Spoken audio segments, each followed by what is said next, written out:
Donc, bonjour YouTube, bonsoir Twitch. Ce soir, nous entamons le 4e chapitre du roman Tueur de Skaven. Ça doit être on a dépassé la moitié du 2e livre. On est en train d'entamer la fin de ce 2e livre. On va commencer à passer dans du sérieux là. On va commencer à passer dans du sérieux parce que franchement, ça a été un pur plaisir hein, de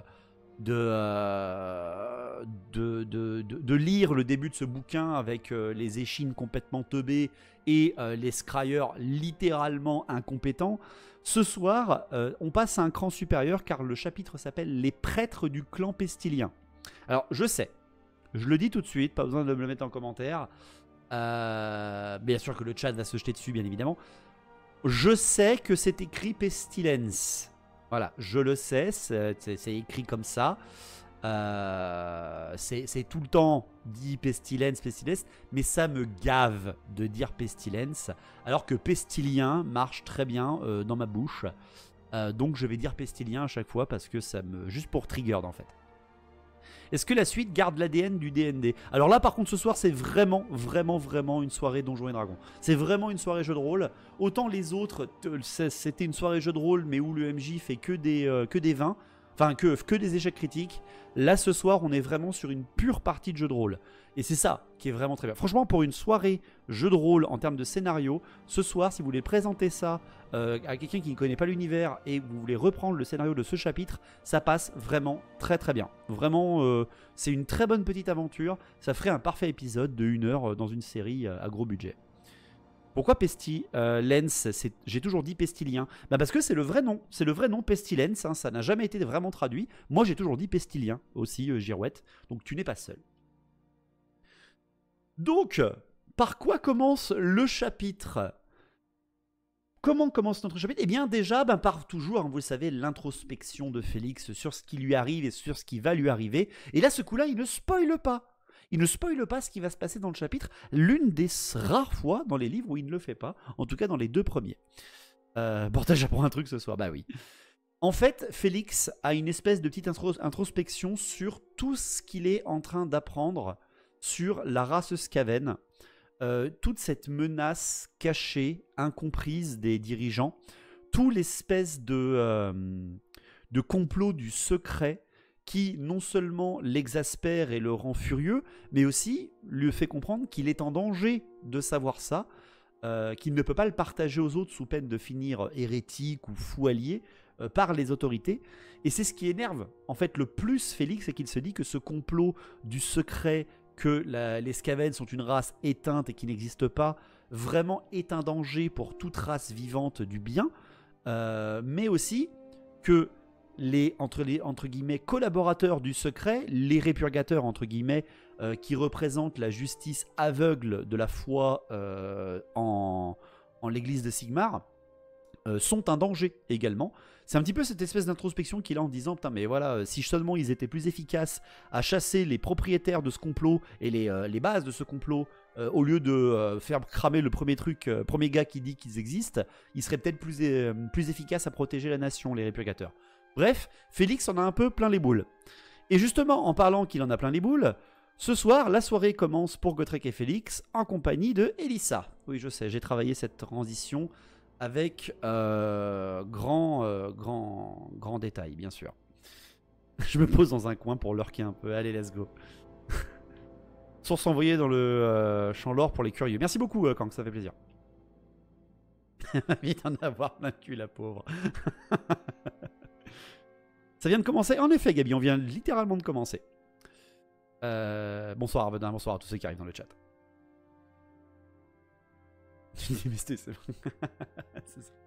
Donc, le chapitre commence par Félix et Elissa, hein, je rappelle son prénom, la petite serveuse du bar lequel il travaille, donc dans l'auberge du Cochon-Borgne, qui sont leurs nouveaux employeurs à Gotrek et Félix depuis la fin du premier chapitre du 2e livre. Et là, ce soir, ils sont ensemble dans les rues de Nuln. On est toujours dans la cité majeure, la cité-état du Wissenland, capitale du Wissenland, mais également demeure de la comtesse électrice Emmanuelle. Tout le territoire est en grand danger avec une invasion Skaven latente sous les égouts. Et ce soir, Félix et Elissa vont être témoins d'un événement qui a été teasé un petit peu dans le chapitre précédent, qui prend vraiment en impact ce soir sa puissance et sa dangerosité. En même temps, quand on vous dit que le chapitre s'appelle « Les prêtres du clan pestilien » et que le chapitre d'avant on vous a dit « Ah oui, il y a des débuts de peste qu'on m'a raconté dans certains quartiers », bien évidemment que voilà, ça se développe. L'IA a donné les couleurs de Félix à la fille. Oui, alors sachez que j'en avais jamais dit qu'ils étaient ensemble ou qu'elle devait porter un moindre tissu rouge, la fille. Mais l'IA a fait cette petite image et je trouve qu'elle est mignonne. Voilà. Mais nous sommes dans le monde de Warhammer. Le mignon, ça n'existe pas. Dans la ruelle où passent les deux amoureux, la ruelle bondée, pleine de monde, etc., eh bien, un homme va mourir en quelques secondes, étouffé par sa bile, sa bave et sa propre maladie. Alors oui, l'image est ultra propre, mais parce que l'IA n'a vraiment rien voulu savoir.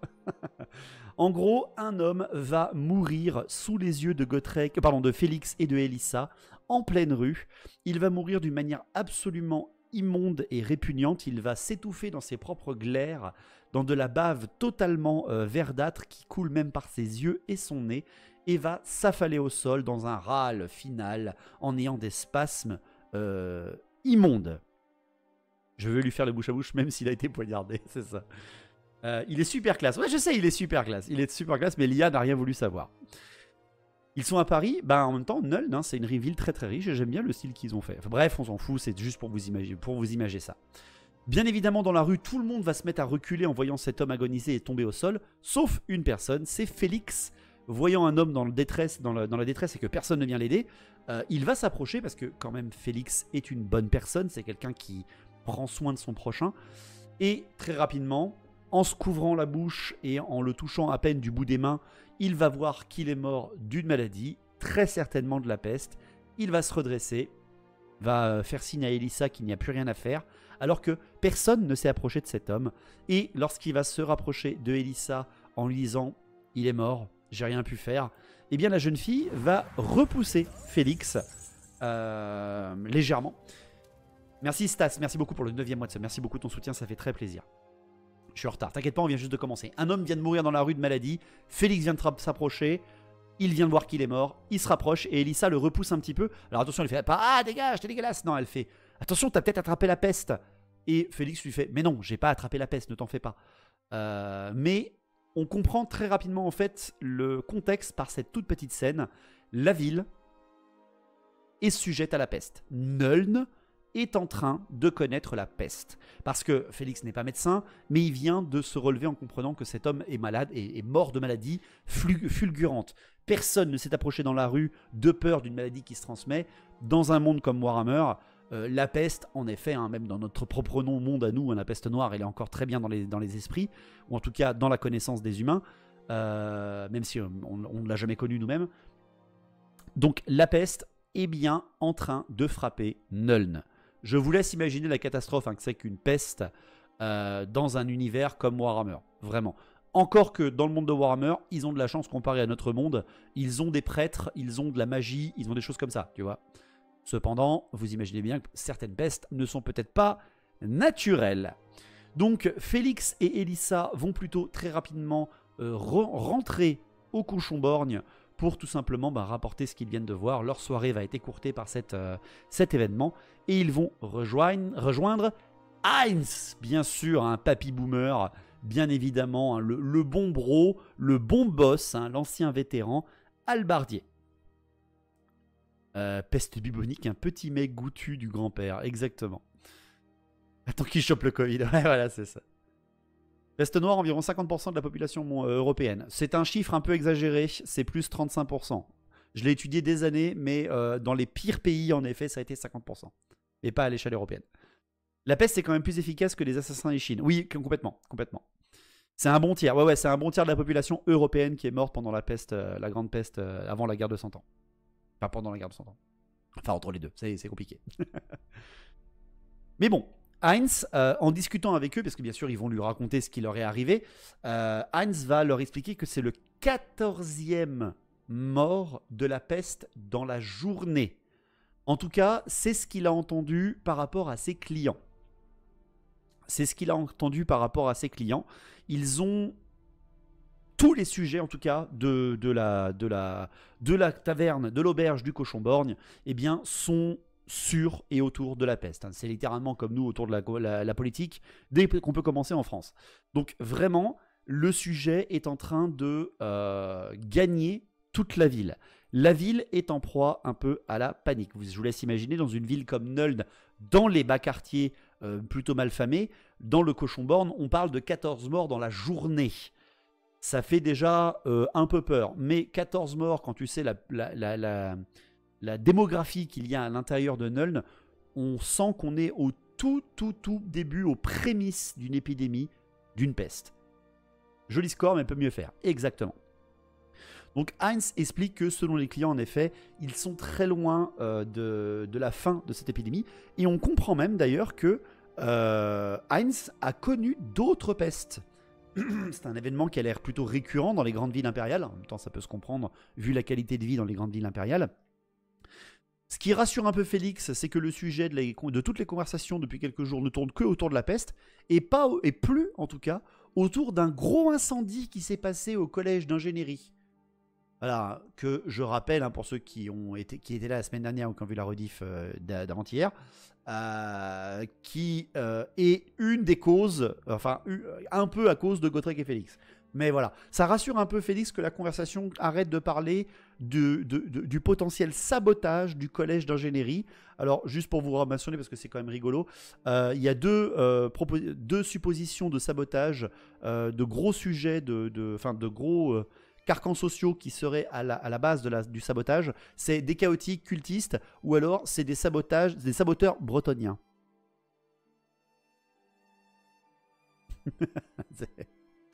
C'est la peste qui a tué le tank à vapeur. Ça peut arriver dans le jeu de table. dans le jeu sur table. Donc nous disons rien. Salaud de bretonien. Il déteste la technologie. Voilà, ça m'a fait rire de penser qu'il peut y avoir des espions bretoniens. Enfin, des saboteurs bretoniens. Ça me fait rigoler. Ça me fait rigoler. J'aime bien cette image. Donc, comme je vous disais, Heinz a dû connaître certaines autres pestes de la ville, ou en tout cas dans l'Empire. En même temps, rappelez-vous, c'est un vétéran qui allait combattre en Bretonie, dans d'autres régions impériales, et même jusqu'en Kislev. Alors attention, il n'a pas fait la guerre contre Savarkul, il n'a pas 200 ans, c'est un humain. Meurt au nom de la dame sale machine, c'est exactement ça. L'espion en armure de plate et au home décoré, avec une cape, n'oublie pas la cape, n'oublie pas la cape. Mais les autorités impériales n'ont pas vu les corps de Skaven, de centaines de Skaven. Eh bien non, il n'y a aucune trace de Skaven en tout cas. Personne n'a rapporté une présence d'hommes rats gigantesques dans la ville, malgré la pluie de Skaven qu'il y a eu dans le collège d'ingénierie après l'explosion du tank. Donc, le complot, c'est ce qui énerve Félix au début du chapitre. On comprend encore plus pourquoi maintenant. Donc, après ces discussions, et on se rend compte un petit peu de la bouteille de Mr. Heinz, eh bien, le travail de Gotrek et de Félix prend bien sur place, comme d'habitude, dans une soirée comme mille et une autres, enfin en tout cas 101 autres depuis qu'ils sont dans le Cochon-Borgne. La soirée et la taverne est bondée de monde.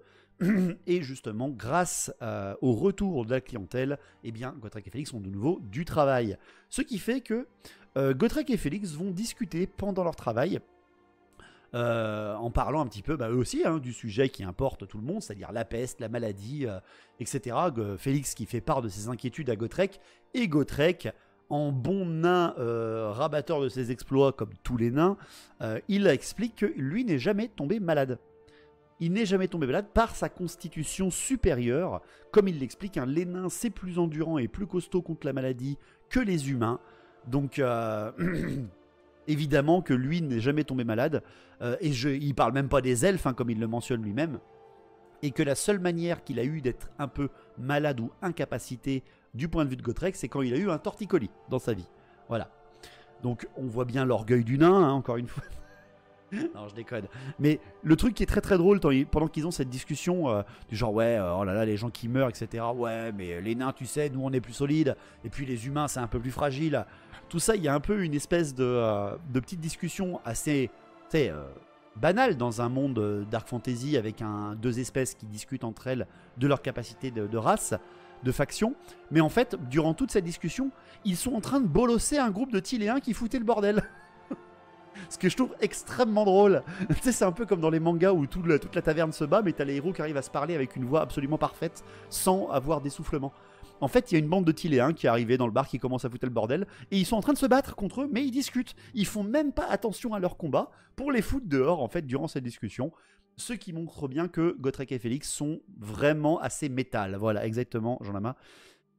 Ils sont assez up dans l'histoire du vidage de bourré, bien sûr. Et je parle pas de la danse. Gotrek et son empathie légendaire, exactement, bien sûr. Torticolis, le pire fléau, j'avoue, j'avoue. Ça serait classe que les nains soient immunisés, peut-être, peut-être pas. On va voir ça dans le chapitre. C'est va ce soir, Gotrek, ouais, un peu fatigué, en étranglant un mec, en le foutant dehors. Je vous rappelle qu'il les tue pas, ils sont videurs. Et donc, plus tard dans la nuit, après leur service, nous retrouvons le couple. Le couple, tous les deux dans leur petit plumard de chambre étudiante saisonnière de 8 mètres carrés, dans un lit une place. Tous les deux sont donc, dites-moi plus, sont donc en train un petit peu voilà, de faire le couple. Hein. Ils se chamaillent très gentiment en s'embêtant avec une plume, si vous voulez des détails. Et justement, on comprend que Elissa lui fait bien comprendre. Non mais ça va. Ah non, pardon, j'ai oublié un truc. Excusez-moi, j'ai oublié un truc avant cette... Ah, j'ai oublié un truc, excusez-moi. On revient. Juste avant ce petit passage tout mignon, tout choupi, où Félix et Elissa sont ensemble dans leur piole, il se passe une chose dans la soirée. Il se passe une chose juste après qu'ils aient vidé les Tiléens. Et la chose, c'est un homme. Un homme. Ils ont vidé les Tiléens. Oui, ils ont vidé les Tiléens. Ils les ont foutus dehors.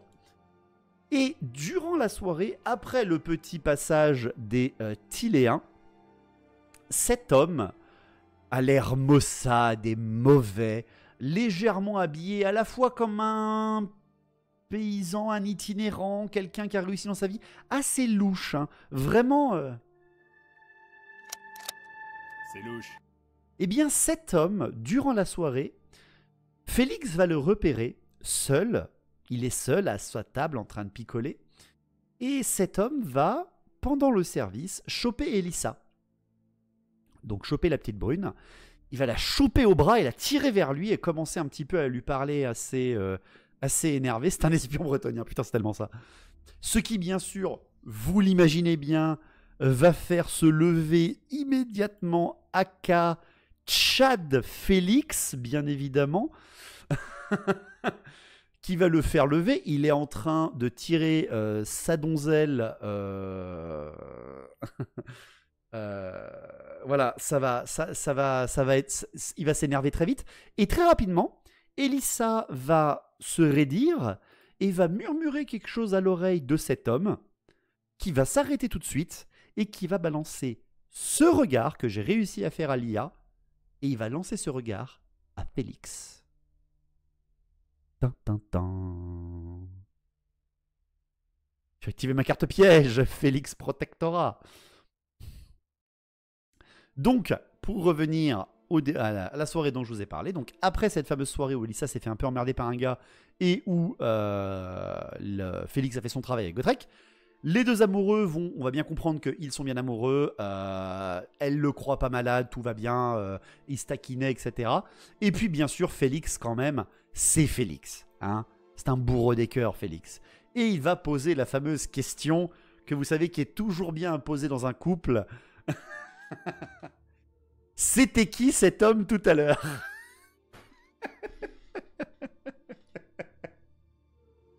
Vous l'avez tous posé dans votre vie, les gars. Vous l'avez tous posé cette question dans votre vie. Non, c'est Félix qui serait dit putain, au secours. Eh bien justement, Pépé Eric, pas trop, ça va pas trop grincer. Best timing, exactement. Et on va comprendre, du point de vue de Elissa, c'était qui vient, on se dispute. C'est ça. On est en troupe ou pas? C'était le méchant. Voilà, c'est à peu près ça. Et en fait, Elissa va expliquer que cet homme s'appelle Hans. Il s'appelle Hans. Elle le connaît très bien. Ce qui est l'une des pires réponses que votre femme pourrait vous répondre. On est bien d'accord. Elle le connaît très très bien. Et que c'est un homme qui vivait dans son village, le village d'Elissa. Je rappelle qu'elle n'est pas de Nuln, hein, c'est une fille de l'extérieur. Parano activé. Et elle va lui expliquer que c'est un homme qu'elle a très bien connu dans son village natal et qu'il a eu la très mauvaise habitude de s'occuper beaucoup trop d'elle. Voilà. Alors, déjà, ça a l'air moche.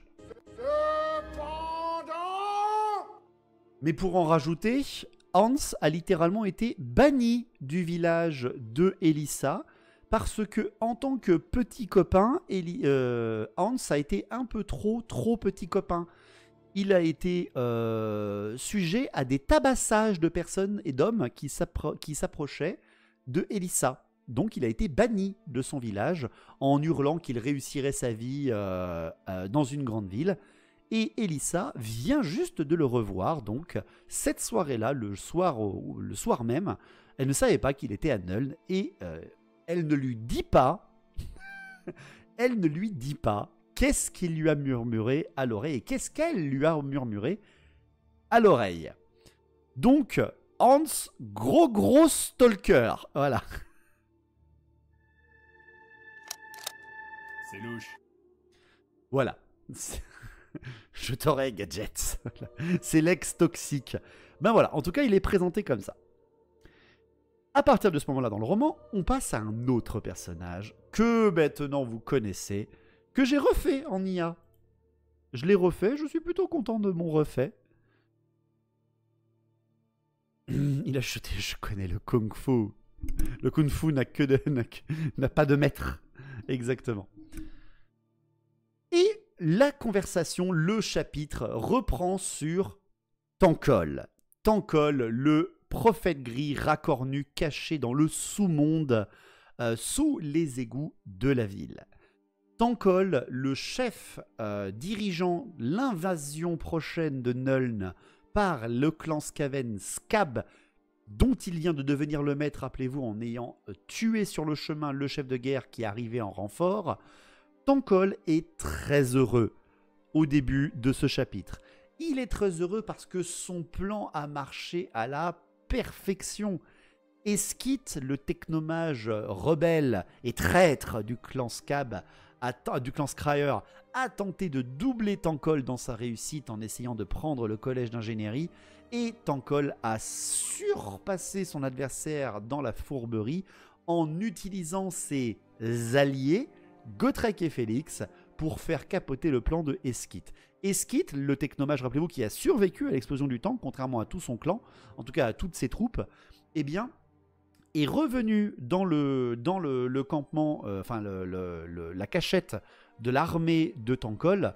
Il est revenu vivant et s'est humilié en excuses lamentables et en dépression complète devant toute l'armée et aux pieds de Tankol, prouvant la supériorité de Tankol, qui en a même profité en tant que bon Skaven et qui l'a déclaré responsable de toutes les pertes depuis le début de la campagne militaire Skaven sous Nuln, donc depuis des années, et ce qui a marché.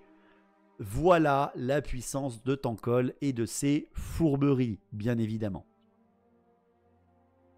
Voilà pourquoi l'un est dans les livres et pas l'autre, c'est ça. Gloire à Tankol, exactement.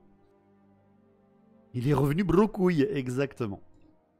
Et donc, bien évidemment, on est dans le monde de Warhammer, même la joie des méchants n'est pas éternelle. C'est l'Urk, rappelez-vous, le petit chef de guerre soumis de Tankol, qui va débarquer dans la salle où il est en train de se taper l'un des meilleurs rails de coke malpierre de sa vie, fou de plaisir qu'il était. Et bien évidemment, en ayant un chef Skaven qui rentre à tir-larigot dans sa salle privée, il va activer un sortilège et presque le carboniser sur place, mais va se retenir au moment où l'autre va se chier dessus de peur. Et Lurk va lui expliquer que, attendez, grand chef, un changement a été vu, il se passe quelque chose dans le monde souterrain.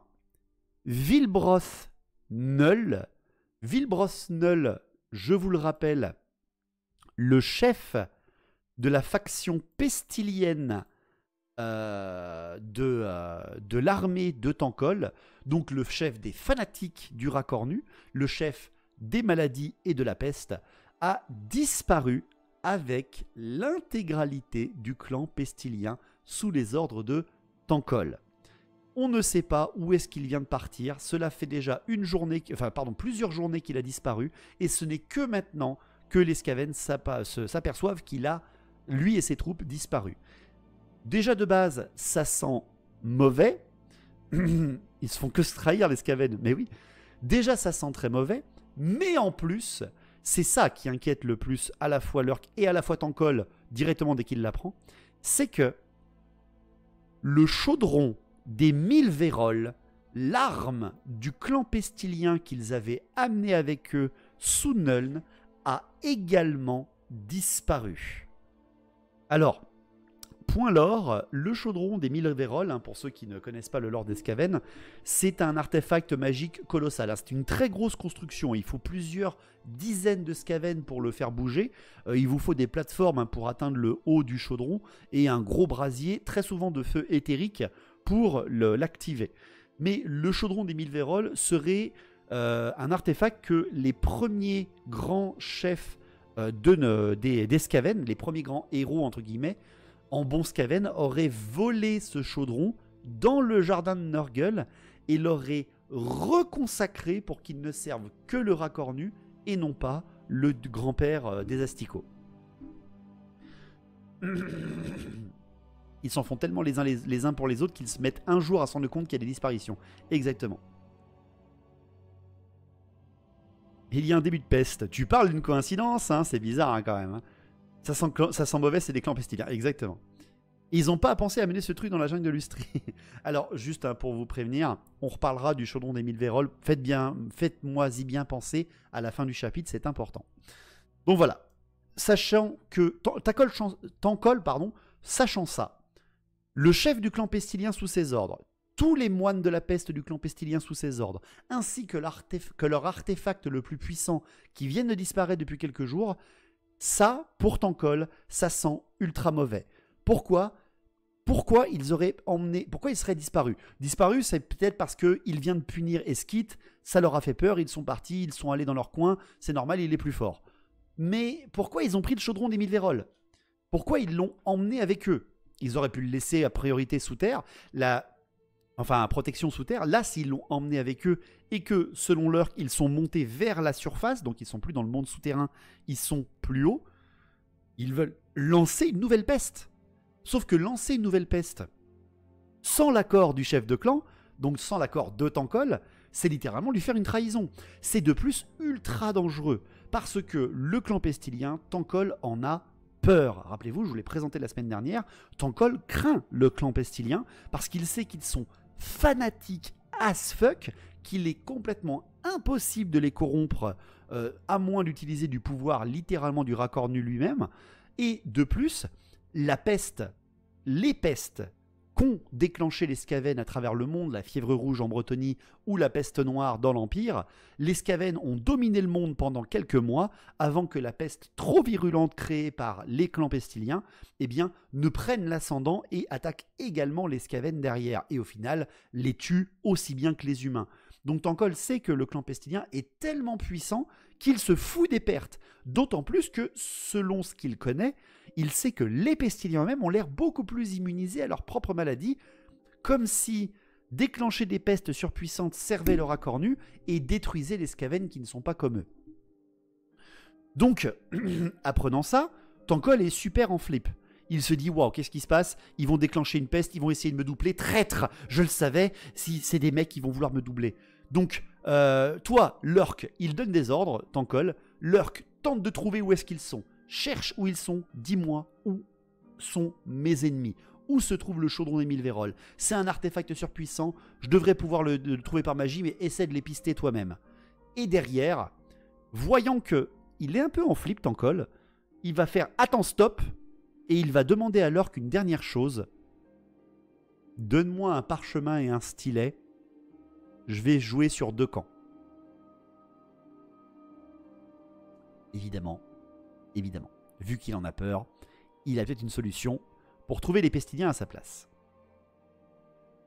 On repasse à Félix, Gotrek et Elissa. Le lendemain de leur petite soirée de discussion,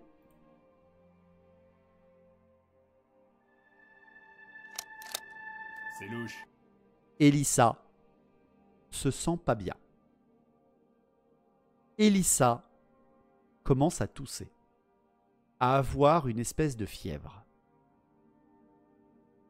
Oh no. Oh no. Elle est enceinte. Putain. Oh non, pas encore. La pauvre, exactement.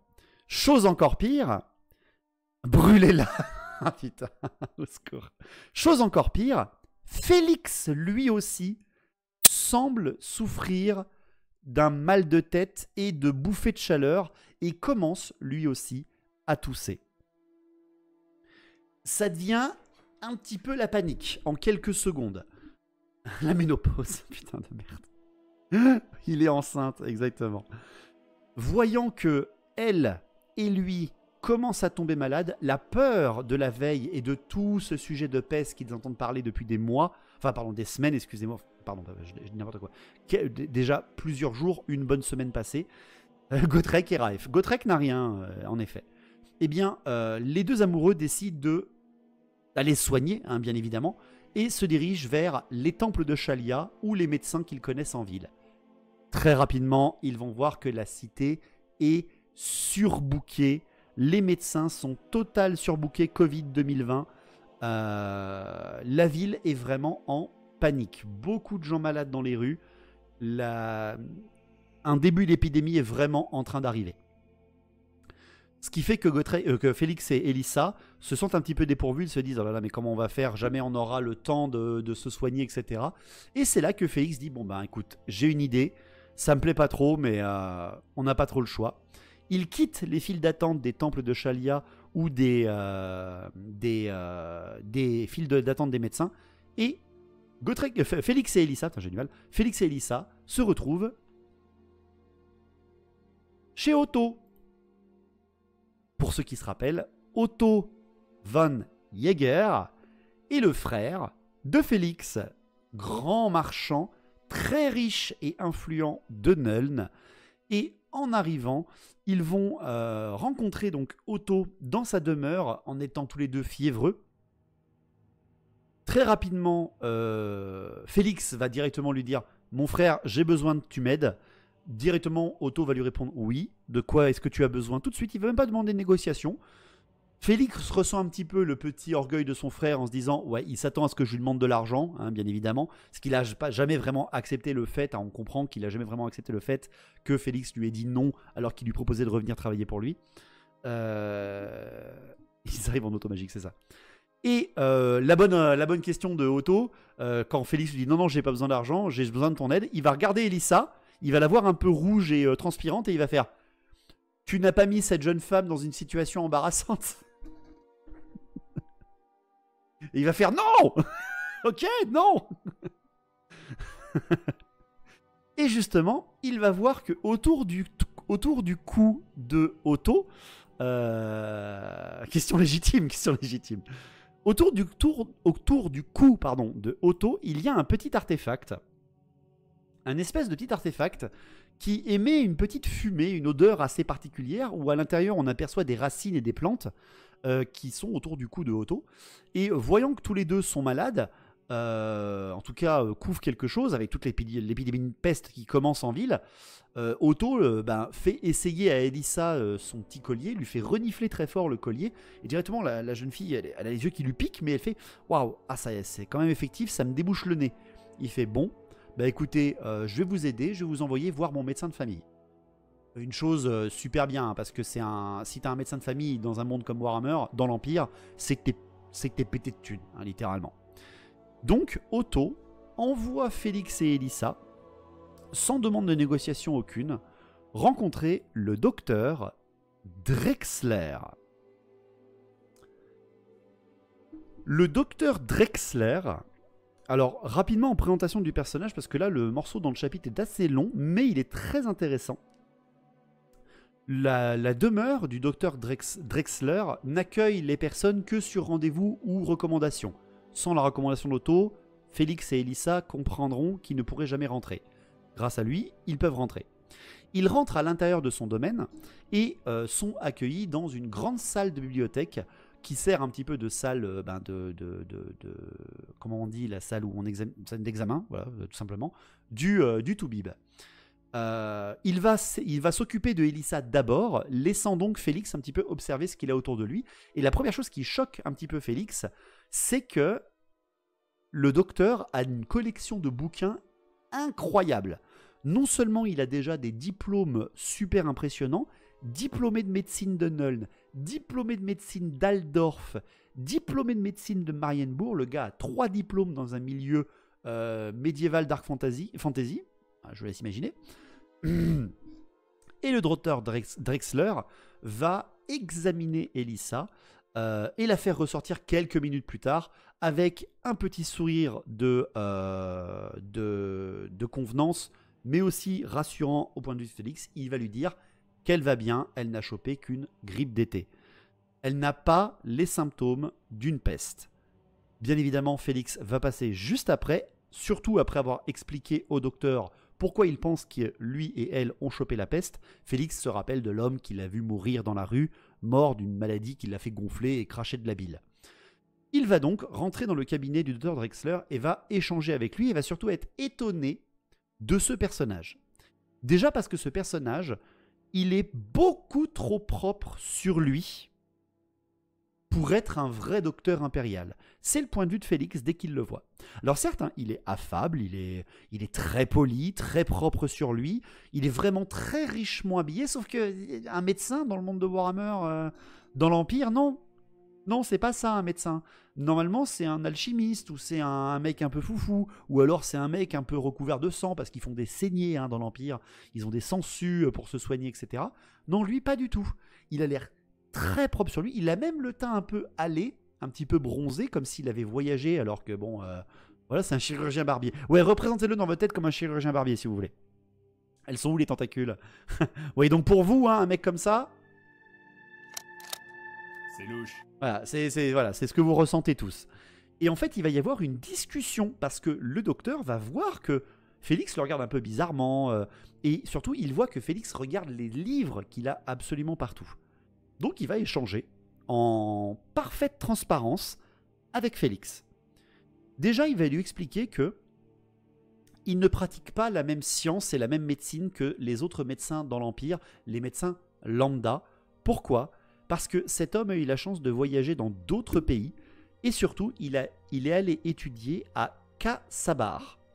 Pour ceux qui connaissent, c'est la capitale, enfin c'est l'une des très grandes cités de l'Arabie. Un monde complètement à l'opposé de ce qu'est l'Empire. Un monde très lointain, un monde qui est lié bien plus à la magie depuis bien plus longtemps que le monde impérial. C'est très loin, c'est très très loin pour l'Empire. C'est un homme qui a appris avec un peuple qui est totalement différent que celui de l'Empire de Sigmar. Peuple, à contrario, mentionné comme arriéré, alors qu'ils sont bien avancés, hein, ils ont une énorme technologie. Enfin, technologie, c'est beaucoup dire.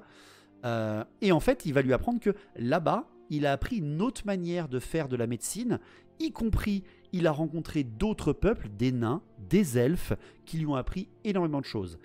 En regardant un peu autour de lui, Félix va dire « Alors ok, d'accord, mais je vois pas de diplôme de Khazar en Arabie. » Et le médecin va lui répondre « Ouais, sauf que dans ce pays là-bas, quand vous êtes médecin, on vous le dit. Et un papier changera jamais votre statut. Soit on vous dit vous êtes médecin et vous pouvez partir, soit vous l'êtes pas et vous devez rester pour apprendre. » Comme les musulmans à l'époque du Moyen-Âge. Exactement, hein, exactement. Et justement, Félix va commencer un peu à avoir confiance en ce gars-là parce que Il lui dit, je pratique pas que saigner, j'utilise pas les sangsues, etc. Il va même lui faire, vous savez, le coup, hein, que le toubib, il sent ton pouls avec 2 doigts en prenant ton poignet, il va regarder ta fièvre, etc. Chose que les autres médecins ne font pas vraiment. Ce qui va d'abord choquer Félix, et puis ensuite le rassurer, voyant que le gars a l'air ultra professionnel. Et il va le rassurer lui aussi, il va lui dire, eh bien, je pense que vous aussi, vous avez chopé soit une grippe d'été, soit un bon rhume, mais ne vous inquiétez pas, vous n'avez aucun signe de peste. Donc il va les rassurer tous les deux. Félix va même lui dire, ok, donc ça se trouve en fait tous les gens qui sont malades dans la rue, ils ont tous chopé la grippe, ils ont tous chopé la fièvre, c'est juste ça, il n'y a pas vraiment de peste. Et là tout de suite le médecin va reprendre derrière et Drexler va lui dire, non non, ça par contre j'en suis sûr et certain, la peste est bien en train de commencer à contaminer la ville, mais vous avez de la chance. Donc il va prescrire à Félix et aussi à Elissa, tous les deux, il va leur prescrire la même chose qu'à Otto. Il va leur donner cette espèce de petit artefact, ce petit récipient, ce petit... C'est pas super détaillé dans le livre, donc moi je l'ai représenté un peu comme une espèce de médaillon, un médaillon d'encens, si vous voulez un peu représenter, en argent ou quoi que ce soit, mais qui a un style très particulier, ce qui choque là aussi Félix en voyant cet artefact. Il le voit bien mieux que celui autour du cou de son frère. Et directement, encore une fois, Drexler, dans la parfaite transparence, va l'expliquer. C'est une science qui vient d'un autre pays, qui vient d'un pays peut-être que vous ne connaissez pas, qui s'appelle Cathay. Donc le mec a vraiment voyagé, hein. Il est allé voyager très très loin. Et sachez que cet artefact, à l'intérieur, vous possédez des épices, des herbes et des racines qui, par un certain procédé, émettent une odeur et un encens qui vous protégera des miasmes et de la maladie à une certaine mesure. Je ne peux vous garantir ça 100% de protection, mais pour vous en donner plus de 90%, sachez que je l'ai même enchanté. Et là, Félix va vraiment regarder Drexler et faire « Mais enchanté, mais vous maîtrisez de la magie ?» Et Drexler va lui répondre « Vous savez, je ne suis pas seulement médecin, je suis aussi guérisseur. La seule et unique chose qui m'importe, c'est de soigner et prendre soin de mes patients. » Donc grâce à Drexler, Félix et Elissa vont avoir autour d'eux ce collier de protection, cet artefact de protection émanant une petite odeur qui protège des miasmes. Quelqu'un de gentil et compétent, c'est louche. Si on me dit qu'il a utilisé les racines du monde, je le crois. C'est un masque FFP2, ouais, c'est ça à peu près, c'est ça. Ouais, le MJ est trop gentil. Ouais, vous sentez que ça pue. Hein. Un médecin compétent envoyé à Aldorf, ça urge. Ouais, j'avoue, j'avoue. Donc, Félix va bien évidemment le remercier. Directement, le doc va faire « Ouais, tournez doucement. C'est pas vraiment moi que vous devez remercier, c'est votre frère. Hein, parce que c'est à lui que je vais envoyer la note. » Et Félix fait « Merci. Merci beaucoup, parce que je sais pas combien ça va coûter, mais ça va coûter très très cher. » Et en partant et en reprenant donc ses affaires qu'il avait laissées à l'entrée, que Drexler n'a pas vu, Drexler va repérer quelque chose sur Félix. Drexler va reconnaître l'épée. L'épée en pommeau de dragon, l'épée du chevalier Aldred du premier roman que Félix a toujours sur lui, qu'il a toujours pas ramené au temple. Et en reconnaissant l'épée, il va lui poser la question, mais vous connaissez Aldred? C'est son épée? Et là, Félix va lui répondre, oui, je le connais, j'ai combattu à ses côtés, et depuis sa mort, je porte son épée à la ceinture pour la ramener à son temple, en récompense et en remerciement de ce qu'il a fait pour nous. Et Drexler va lui avouer que il le connaissait très très bien, que c'était un ancien compagnon de voyage de Aldred, et qu'il ne savait pas qu'il était mort. Donc Félix va s'excuser, hein, en lui apprenant la nouvelle aussi brutalement, et il va y avoir un espèce d'échange entre les deux qui va les faire passer de plus que cordial. Ils vont vraiment remontrer de la sympathie et du respect l'un envers l'autre. L'un parce qu'il a combattu aux côtés d'Aldred et qu'il a survécu, et l'autre parce qu'il a combattu à côté de lui et qu'il est devenu un médecin respectable. Le monde est très petit, c'est le monde de Warhammer. Sur le chemin du retour, sur le chemin du retour, il va y avoir des petites tensions dans le groupe un petit peu. Il va y avoir des petites tensions un peu dans le groupe. Alors, pas des tensions méchantes, mais c'est surtout Elissa qui va commencer à faire « Oh là là, mais qu'est-ce qu'il était gentil ce médecin, il était super bien, et puis super professionnel, et puis il m'a pas fait de saigner, et puis oh, t'as vu tous les livres, oh, il doit être super intelligent, puis il est un peu classe, t'as vu, il a la peau un peu bronzée, il a dû voyager, et patati, et patata, et patacoufin. Lui, il a 20 d'intelligence, et toi, t'as que 11. Ah, franchement, je te jure. » Et elle va remarquer au bout de quelques minutes en fait que Félix est jaloux. Ça l'énerve un peu d'entendre tout le temps parler de ça, surtout que voilà, il a entendu parler de l'ex la veille au soir. Donc voilà, heureusement qu'il lui demande pas est-ce qu'il t'a laissé une sucette avant de partir, quoi, tu vois. T'as que 11 et tout dans le froc. Et toi, c'est quoi déjà ton métier? Félix a d'autres compétences. Voilà, exactement. Et voyant ça, elle va lui poser la question. Et toi, Félix, pourquoi t'es jaloux?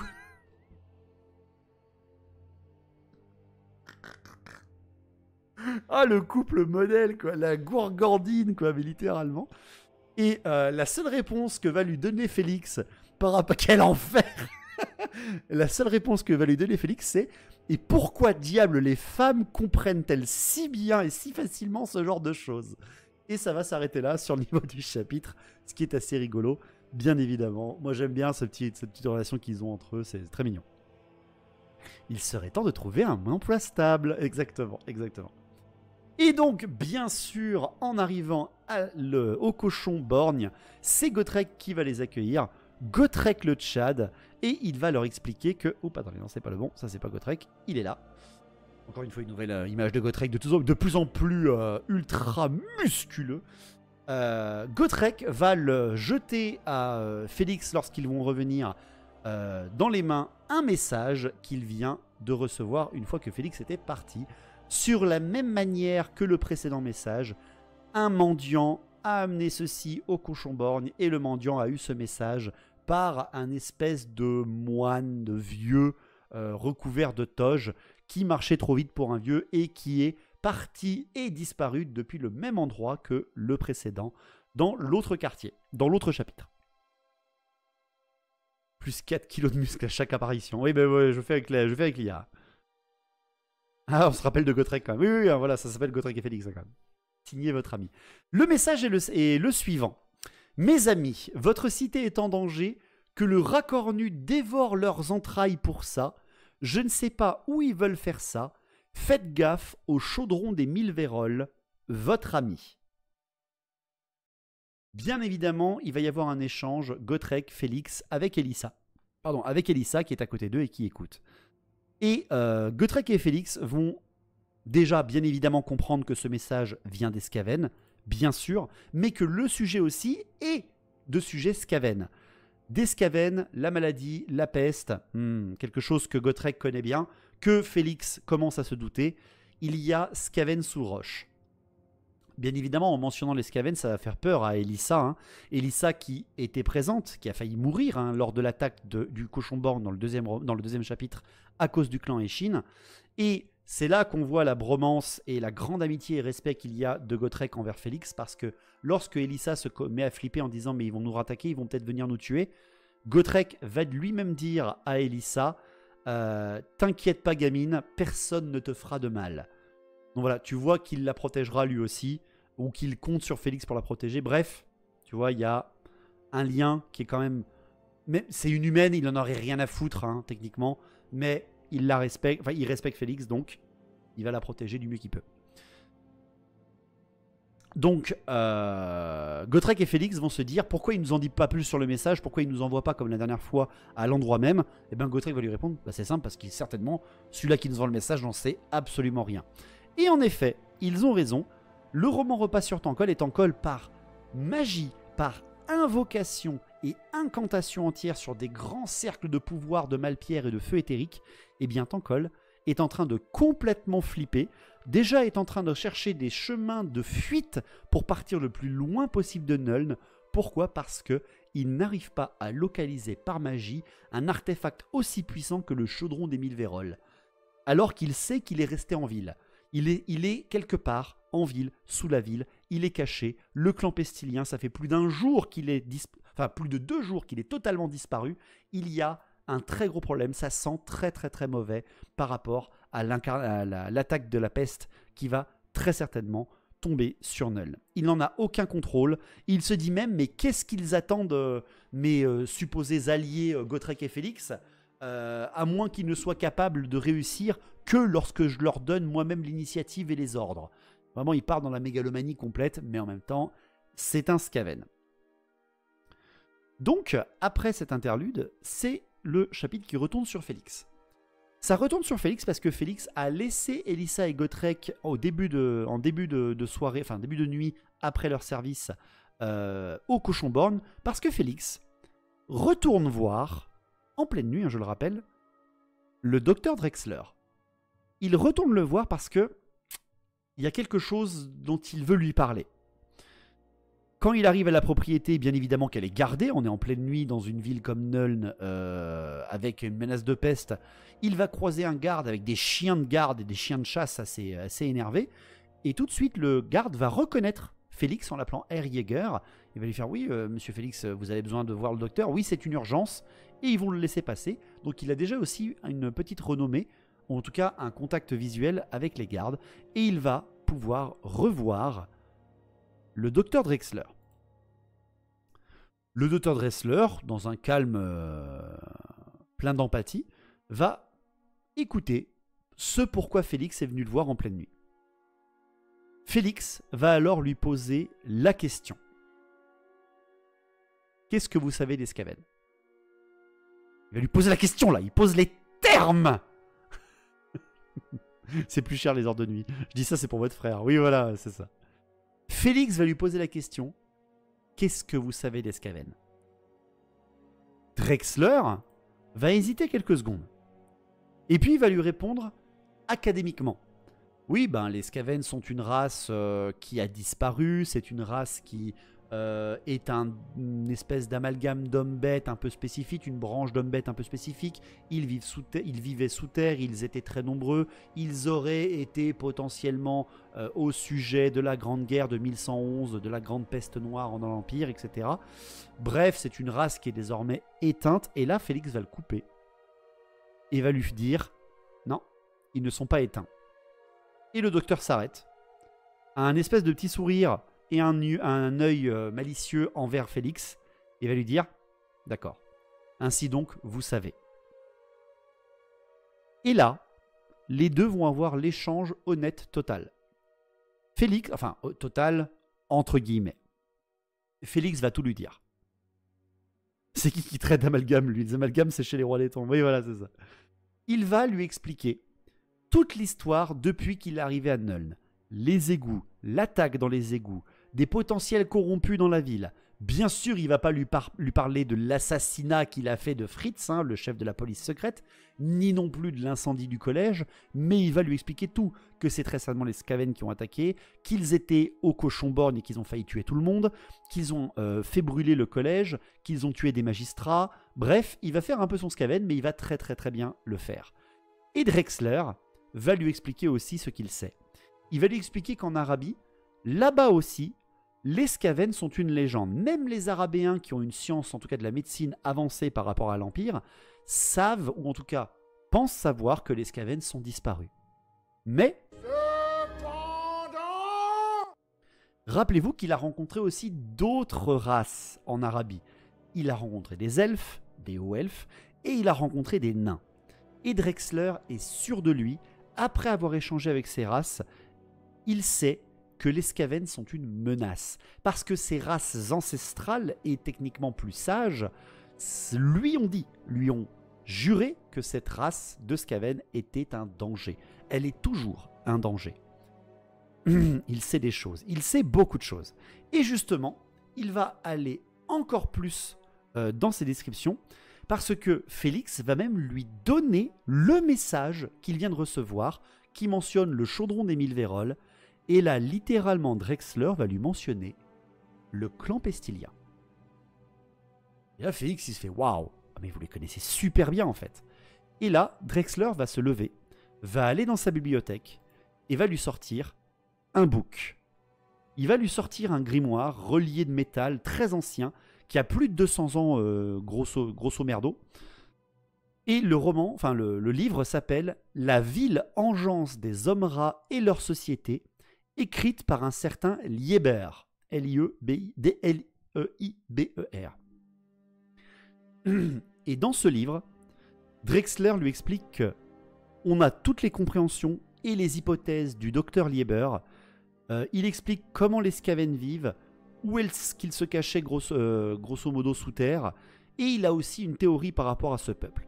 Le docteur Lieber, qui est un contemporain de la grande incursion du chaos, donc il y a 200 ans, à savoir la fin de Old World, soit il l'a vu de son vivant, soit il a interviewé et noté tout ce qu'ils ont pu savoir des survivants, tout ce qu'il a pu savoir des survivants.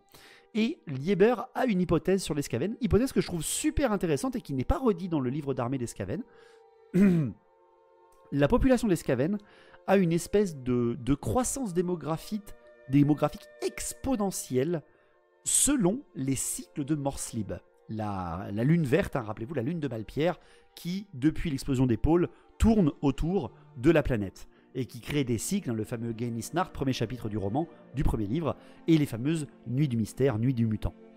Et ces fameux grands cycles de Gainisnart se produisent plusieurs fois sur une centaine d'années, sur plusieurs centaines d'années, ce qui fait que la population démographique Skaven explose et que les Skaven, étant une race qui vit cachée et sous terre, se doit, par explosion démographique, de sortir en surface pour capturer des ressources et se nourrir, agrandir son territoire, ou alors, dans une autre méthode, envoie en surface tout son surplus démographique pour qu'il meure dans la guerre et que la sélection naturelle ne fasse survivre que les plus forts et que la démographie rechute.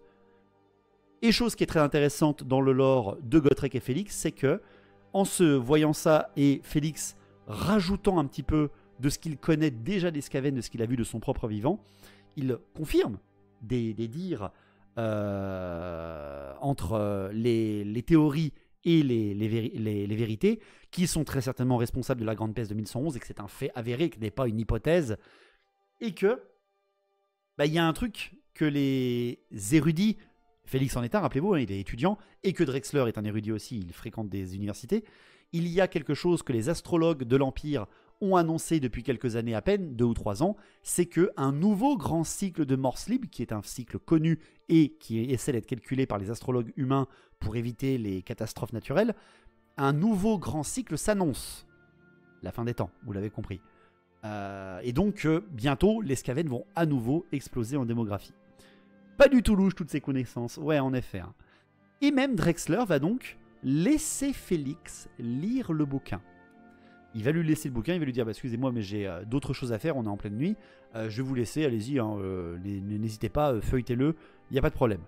Et Félix va en fait laisser passer la nuit à lire entièrement le bouquin de fond en comble.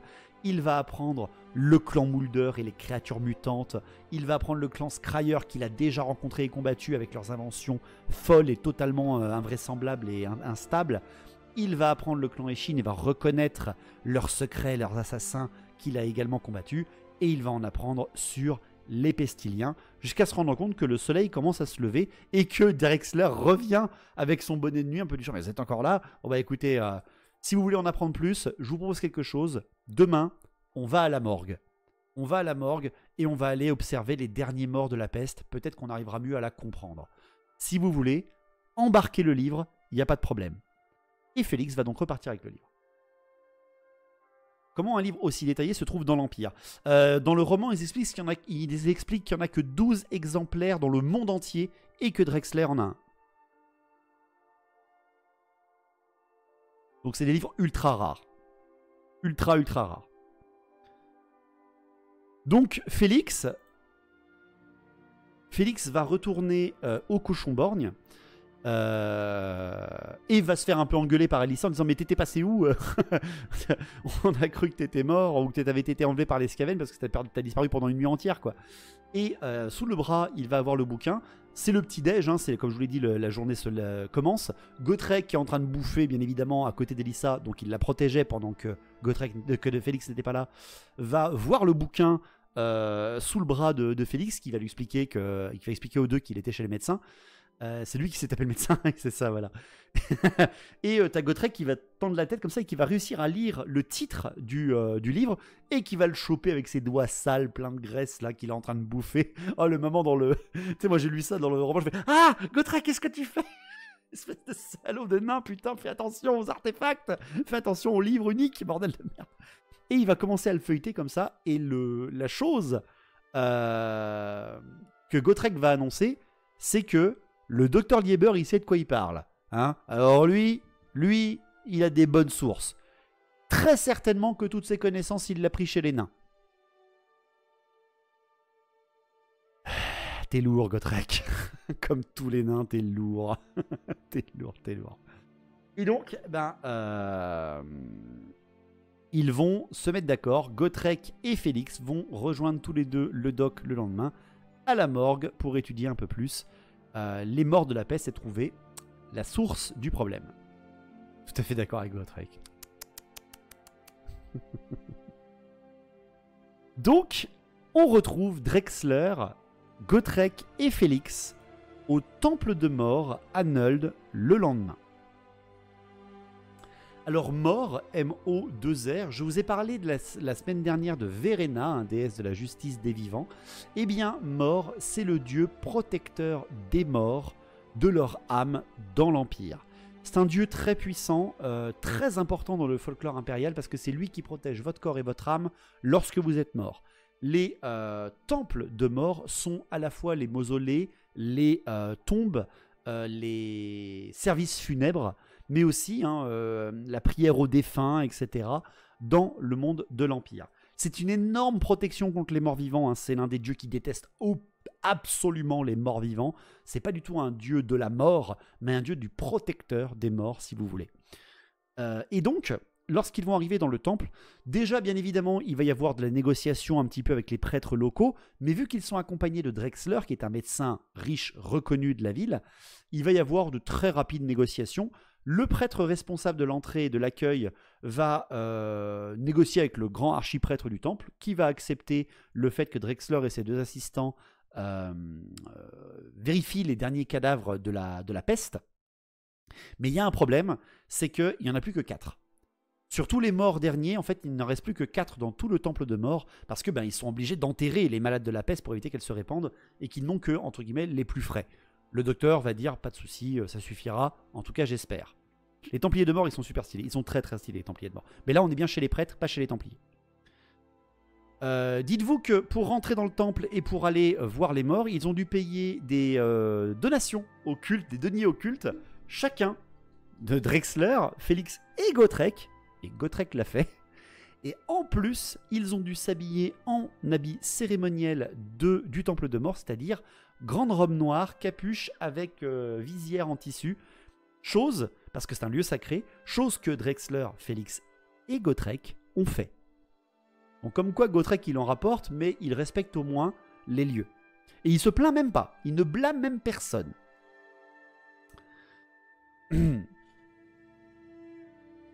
Donc, à l'intérieur du temple, ils s'enfoncent un peu sous terre parce que c'est un temple souterrain, c'est pas des lieux très lumineux. Ils sont déguisés en Elspeth, un peu, ouais. Ils avaient la taille pour Gotrek? Non, justement, c'est décrit qu'il n'y a pas la taille pour de Gotrek et ça traîne derrière, mais c'est rigolo. Mais bon, j'ai pas le temps de tout vous décrire. Hein. Encore une fois, je ne vous fais que des résumés.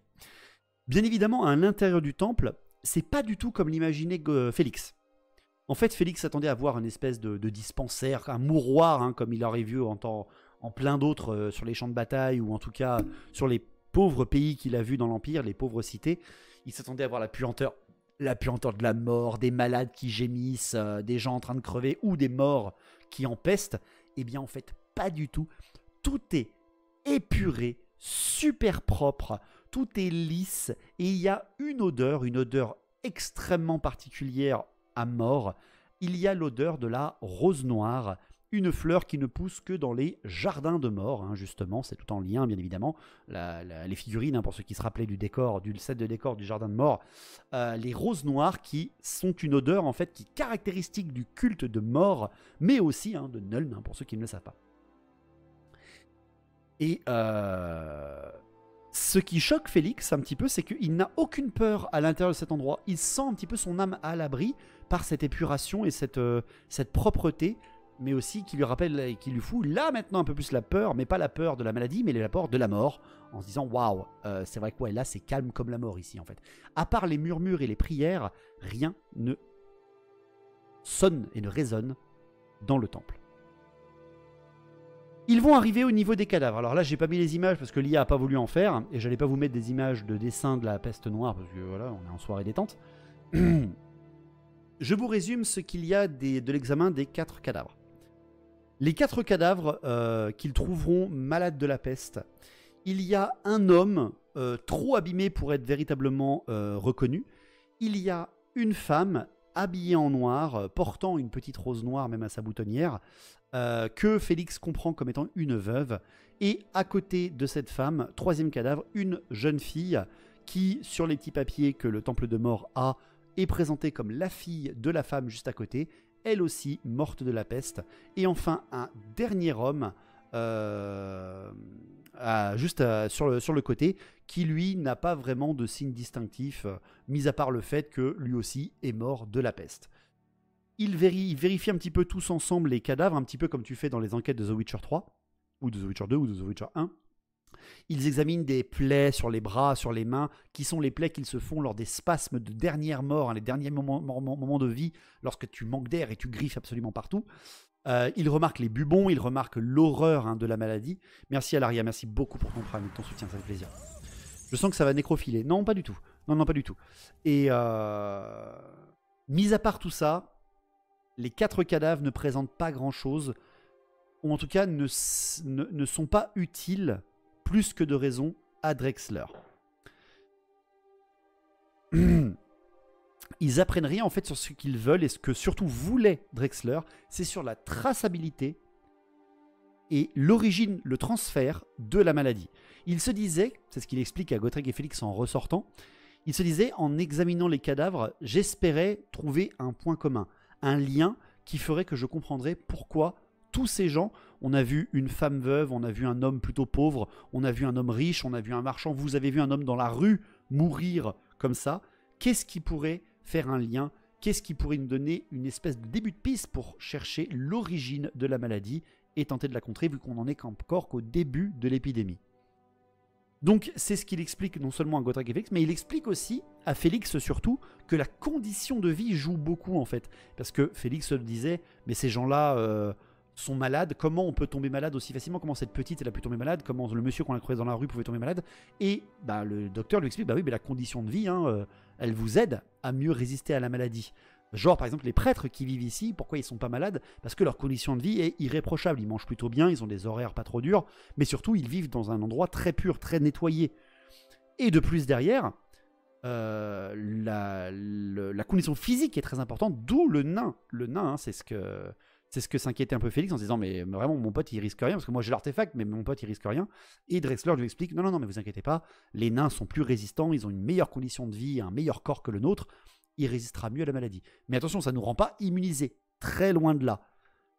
Et bref, Drexler va s'en excuser, il peut pas plus les aider que tout ce qu'il vient de faire, il leur a donné comme la connaissance sur les Skaven, il a soigné Félix et Elissa, et il vient de leur donner l'idée de chercher un point commun parce que il a d'autres malades à soigner, il peut pas enquêter, c'est pas son travail. De Gotrek protégé par le muscle, exactement. Et donc, il va laisser Gotrek et Félix ici. Félix un peu désemparé en se disant wow, il faut trouver un point commun entre des centaines de malades, mais comment on peut faire ça? Et c'est Gotrek qui va lui dire bon j'ai envie d'une bière. Et Félix va dire ouais, après avoir vu ces cadavres et tous ces morts, je suis d'accord, moi aussi j'ai envie d'une bière. Ils sont pas immunisés les nains. Kuga, t'aimerais dire un mot? Ouais, j'avoue. Après, avec des runes, ils peuvent s'immuniser. Mais un nain errant à poil, c'est sûr que c'est moins immunisé que Karazakarak. Et là, après cette fameuse phrase « j'ai envie d'une bière », on passe à 3 à 4 pintes de bière plus tard. Au Cochon-Borgne, dans la même journée, après l'enquête au Temple de Mort.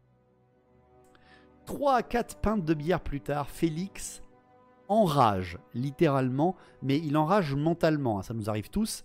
Gotrek et lui, il semble bien incompétent face à tout ça. C'est la première fois vraiment que Félix se sent complètement désemparé, inutile et faible. Autant il a eu peur dans tout ce qu'il a vécu aux côtés de Gotrek, autant il s'est senti submergé par les ennemis ou parfois par la peur. Mais là, c'est le désespoir qui commence un petit peu comme de la mort hein, de sa copine dans le premier livre. Il se sent complètement désemparé, incapable de faire face à ce qu'il a en face de lui, une maladie très violente qui n'est pas palpable, et un ennemi qui se cache dans du complot et du secret. Et c'est là que Félix, dans son début de désespoir et de paranoïa, va quand même se dire « Putain, mais comment ça se fait que je ne trouve aucune piste? Comment on peut trouver d'ailleurs aucune piste? C'est certainement les puissants de cette ville qui continuent le même travail que Fritz. Ils cachent des choses à la population, aux gens de bonne foi, aux gens honnêtes. C'est les gens riches, c'est les gens instruits qui cachent quelque chose. » Et là, il va se rappeler de Drexler. Il va se rappeler de cet homme extrêmement cultivé qui a l'air de savoir beaucoup de choses. Il va se dire, mais attends, mais est-ce que lui, il est derrière tout ça? Il est très louche quand même. Et il sait beaucoup de choses. Il a des livres interdits même. Comment ça se fait que ce mec peut savoir autant de choses? Et là, Félix va être rattrapé un peu par une espèce de nuance de gris. Parce que on n'est pas tous des adorateurs du chaos et pas tous des paladins de la lumière. Il se dit, mais attends, est-ce que je suis pas en train de devenir un peu trop parano? Est-ce que je suis pas en train de me faire envahir par un esprit... Et puis il drague ma femme, oui en plus. Mais est-ce que je suis pas en train de me faire envahir par le désespoir? Parce que moi aussi je sais des choses maintenant. Moi aussi je sais des choses qui pourraient me considérer comme hérétique, comme fou allié, comme manipulateur et comploteur. Et pourtant je suis pas un adorateur du chaos, au contraire j'essaie de le combattre. Non, Drexler a raison, il décide de choisir que Drexler a raison. Il faut que je me concentre sur trouver un point commun. Trouver un lien entre tous les malades pour espérer mettre le doigt sur le début de la source du problème, la maladie, et certainement les scavennes où ils sont cachés. Il commence à se dire que s'il échoue, ou s'il part, parce que lui il n'est pas malade, il pourrait partir de la ville, mais il peut pas. Il y a Elissa, il y a Heinz qui est là, il y a même Gotrek qui ne voudra pas partir, il y a des scavennes. Il ne va pas les laisser derrière.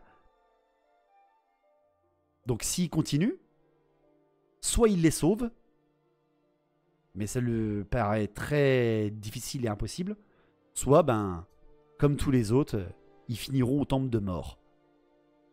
Et là, la magie, c'est le tilt. Ils finiront tous au temple de mort. Ils iront tous au temple de mort. Et là, il y a un déclic. Ça a fait jboum là-dedans. L'homme qui était mort dans la rue au tout début du chapitre, et j'ai relu 2 fois pour être sûr, ce n'est pas décrit au début du chapitre, mais là c'est Félix qui nous l'avoue. L'homme qui était mort dans la rue avait sur sa chemise une rose noire accrochée dessus. Oh mon Dieu, tout est lié. Et derrière, Félix se rappelle que la femme veuve et sa fille, la femme veuve avait également une fleur noire attachée à sa chemise. Le foreshadowing. Ah, vous êtes sur SNK là, attention. C'est un complot. Et donc, en se disant ça, rose noire, temple de mort, il y a peut-être quelque chose là-bas. C'est pas totalement des preuves, mais il y a sûrement une piste. Est-ce que le temple de mort n'est pas impliqué? Et donc Félix et Gotrek retournent au temple de mort. Lorsqu'ils retournent au temple de mort, l'affluence est un petit peu calmée parce que c'est la fin d'après-midi. Et lorsqu'ils arrivent à l'entrée, ils reconnaissent le même prêtre du matin, le même prêtre qui a l'air un petit peu toussé, d'être un peu malade. Et qui explique, ah bah oui je vous reconnais, vous êtes les assistants du docteur Drexler, qu'est-ce que je peux faire pour vous? Excusez-moi, hein, ça aurait dû être mon collègue, hein, mais vous avez de la chance, je vous reconnais, parce que mon collègue n'est pas arrivé, apparemment il est malade, donc je le remplace, je fais une journée de 12 heures, comme tout interne de médecine, qui se respecte. Donc non seulement ils ont déjà le contact, ils n'ont pas besoin d'inventer un autre mensonge, ils se présentent comme les assistants de Drexler, et ils demandent des précisions au temple de mort. Il les emmène donc dans son office et le prêtre leur explique que il peut leur donner tout ce qu'ils veulent par rapport aux cadavres, il n'y a pas de souci, aux morts, parce que le temple de mort, eh bien, recense tous les morts. Tout ce qu'ils étaient, qui ils étaient avant, pourquoi ils sont morts, qu'est-ce qu'ils ont fait dans les dernières semaines, tout simplement parce que c'est les annales de mort. C'est ce qui va te permettre d'être jugé selon ton âme dans le temple de mort. Et donc, se présentant comme des assistants de Drexler, il va leur poser la question, mais pourquoi ça vous intéresse, pourquoi vous voulez ces réponses? Et Félix va lui dire, c'est pour arrêter la peste. Et le prêtre va lui balancer, vous savez, ça serait dommage, hein, parce qu'en ce moment, le marché, il se porte bien pour nous. Elle est trop mignonne, mais tu peux fermer ta gueule, s'il te plaît. Et là, il y a un blanc. Il y a un petit blanc de quelques secondes, avec un Félix qui est totalement médusé. En se disant, attends, il se fout de ma gueule, il faut que je l'empale tout de suite, il faut que je le tue. Gotrek qui le regarde du genre, c'est pas drôle du tout, mec. Et le prêtre qui comprend qu'il a fait une vanne qui est allée un peu trop loin et qui fait, non pardon, hein, c'est une mauvaise blague, veuillez me pardonner, c'était une vanne. Voilà comment tu joues avec ta vie dans le monde de Warhammer. Voilà. Il se remet d'ailleurs à tousser là-dessus et enchaîne, un petit blanc Gotrek, voilà c'est ça. Il se remet à tousser et enchaîne donc et répond aux détails qu'a besoin Félix. Et donc, la femme et la fille revenaient bien d'un enterrement. Il y avait eu un enterrement du mari de la femme, d'où la tenue de deuil qu'elle avait, par rapport à sa tenue. L'autre homme, l'homme qui n'était pas très bien reconnaissable, eh bien, lui n'avait pas de fleurs. C'était donc l'un des doutes de Félix. Il lui demande en fait qui était cet homme, pourquoi il n'était pas avec une petite fleur, ou tout simplement qui était l'homme qui était à côté, qui n'était pas très bien reconnaissable, et surtout que les prêtres n'avaient pas beaucoup pris de temps dessus. Mais en fait, c'est un ancien criminel. C'est un ancien criminel qui était même banni du temple de mort, selon la loi des prêtres. Donc Félix se dit, ah merde, donc c'est pas un lien avec le temple, ma pisse refroidit. Et là, le prêtre lui explique pourquoi cet homme décédé était banni, parce qu'il était connu comme étant un pilleur de tombes notoire des jardins de mort. Donc un homme qui va souvent dans les cimetières, qui est mort de la peste. Enfin, l'homme dans la rue, qui a été amené au temple de mort, eh bien, lui aussi, par la petite fleur qu'il portait, a participé à un enterrement, l'enterrement de sa sœur la semaine dernière. Et là, Félix se dit, mais attends, les roses noires, les enterrements, qu'est-ce que c'est ce lien? Comment je peux faire un lien là-dedans? Mais il y a une piste, là, il y a une piste. Et là, le prêtre va reconnaître un peu Félix et va lui dire, mais dites-moi, vous n'êtes pas de Nuln, vous? Parce que ça s'entend à votre accent. Félix va dire, oui, non, je suis pas de Nuln, je suis d'Aldorf. Et il va faire, c'est pour ça en fait que vous ne comprenez pas la signification et le lien qu'il y a entre ces personnes. Et là, le prêtre va balancer le lien qu'il y a depuis le début. À Nuln, vous avez une tradition. Lorsque vous devez participer à un enterrement, vous devez aller dans le jardin de mort de la ville, qui est un jardin gigantesque, énorme, et vous devez y cueillir une rose noire et la porter sur vous pour le jour de l'enterrement et quelques jours après, en signe de deuil. Tradition que Félix ne connaissait pas.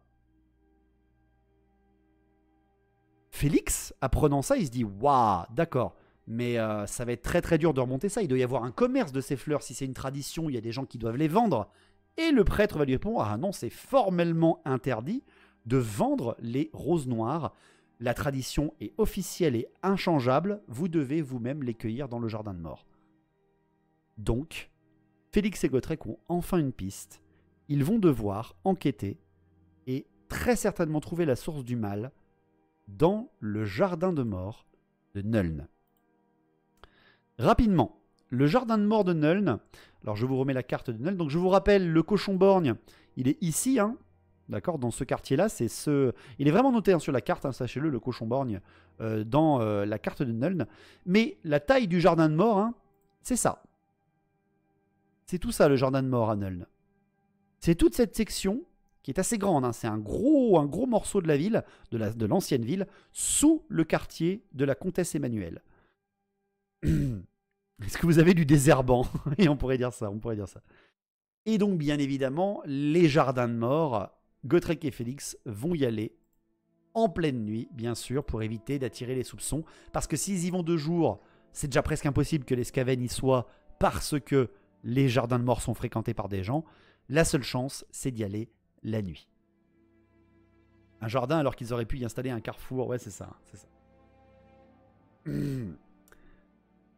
Et donc, ils vont se retrouver dans les jardins de mort. Des jardins de mort qui sont protégés littéralement comme une forteresse. Hein. C'est un endroit de culte, c'est un endroit à la fois pour protéger les morts, mais aussi pour peut-être, selon la légende, empêcher les morts de sortir, en cas où le dieu mort n'est pas assez puissant ou que les dieux du chaos se réveillent. Bref, les jardins de mort sont protégés et ne sont pas visitables la nuit, bien évidemment. C'est un cimetière. Et c'est là que Félix se dit, ouais alors, un cimetière, la nuit, de la peste, des Skaven, le chaos, j'aime pas. Hein, j'aime pas du tout. J'ai déjà croisé des morts vivants dans ma vie, je ne veux pas revoir ça dans ma vie. Donc, ils vont s'y infiltrer en n'assommant aucun garde. Hein, ils vont juste escalader un mur. C'est pas aussi fortifié que le collège d'ingénierie, mais ils vont quand même réussir à le passer. Ça sent pas bon. Ouais, voilà. Ils sont étranges jardiniers, ils sont poilus, de grandes oreilles et des queues de rats, on va dire ça à peu près. Et ils vont fouiller dans le cimetière en passant de tombe en tombe, d'abord les tombes assez pauvres, et puis les tombes recouvertes de roses noires, puis enfin les tombes qui commencent à être de plus en plus classes, etc. Et ils vont tenter de chercher une trace de la présence Skaven, et bien sûr, ça va arriver. Ils vont tomber, au moment de la lune qui est à peu près à la moitié de sa course, ils vont tomber sur une espèce de petite clairière de tombes, un espèce de petit croisement, et ils vont croiser un Skaven. Un Skaven de la peste. Un Skaven que, si, c'est décrit comme, selon les mots de Félix, si jamais l'odeur du nauséabond, enfin si le nauséabond et la maladie avaient une odeur mélangée, ça serait celle qu'il a sentie au moment où il a vu le moine. Ce moine de la peste, créature boursouflée, pustuleuse, recouverte de guenilles, porte sous son bras une cage. Une cage où à l'intérieur il y a des rats. Des rats un peu énervés qui courent dans tous les sens dans la cage. Ce Skaven va le poser au centre de la petite clairière de tombe, va ouvrir la cage et les rats vont partir dans tous les sens. La chose que va remarquer Félix, c'est que lorsqu'il va voir ça, tous les deux sont cachés, bien sûr, un Gotrek et lui sont cachés, lorsqu'ils vont voir ça, les petits rats s'enfuyant à travers les tombes et à travers le jardin de mort émettent une petite lumière phosphorescente de quelques secondes derrière eux en partant. Donc beaucoup moins choupi que tu penses, Jean Lama. Voyant ça, Gotrek et Félix décident non pas d'attaquer, de massacrer ce Skaven qui vient de libérer des rats, mais décident de le suivre. C'est ce que fait en tout cas Gotrek sans dire un seul mot, suivi bien sûr par Félix. Ils vont tous les deux suivre ce moine et vont au final en retrouver plein d'autres sur le chemin avec beaucoup de cages vides. Ils sont une dizaine, une vingtaine, presque une trentaine de ces moines qui commencent à tous se rassembler. Ils les suivent assez facilement, ce qui étonne Félix, parce que ces rats sont immondes, ils ont l'air boursouflés, ils ont l'air extrêmement... Enfin, ils sont malingres, ils sont malades, quoi. Ils ont vraiment l'air malades, très très sales, et pourtant, ils bougent très vite. Mais, en tout cas, ce qui étonne un peu Félix, ils ont l'air moins vifs que tous les autres Skaven qu'il a pu voir. Ils n'ont pas les oreilles qui bougent dans tous les sens, ils n'ont pas ces petites espèces de gestes frénétiques de lever la tête et de ressentir autour d'eux. Non, ils ont l'air vraiment absorbés par ce qu'ils sont en train de faire, dans un calme olympien. Et donc tous ces Skaven vont s'infiltrer dans un mausolée, caché au milieu, enfin un grand mausolée, pardon, pas caché, un grand mausolée certainement d'une personne très très riche enterrée là-dessous, et vont tous entrer à l'intérieur de ce mausolée, alors qu'il y a de quoi y faire tenir une dizaine de personnes maximum, ce qui va étonner Gotrek et Félix. Ils vont attendre quelques secondes, vont passer la porte et vont voir le mausolée vide. Voyant ça, ils se disent « Waouh, putain merde, ils sont partis, c'est un sortilège ». Et Gotrek, en quelques secondes, va déclencher un mécanisme qui va ouvrir un escalier qui s'enfonce sous terre. Un mécanisme caché dans ce mausolée. Donc soit c'est le mausolée qui a été construit comme ça, soit c'est les Skaven qui l'ont aménagé, mais ça semble bien que c'est le mausolée qui a été construit comme ça. Et Gotrek et Félix vont donc descendre pour rejoindre un escalier qui s'enfonce dans les terres sous la surface du monde, d'où vient, depuis les ombres du sous-sol, d'où vient une cacophonie de couinements qui commence à monter depuis le dessous. Et c'est là, en descendant, qu'ils vont voir l'horreur. J'aime pas les escaliers. J'ai la ref.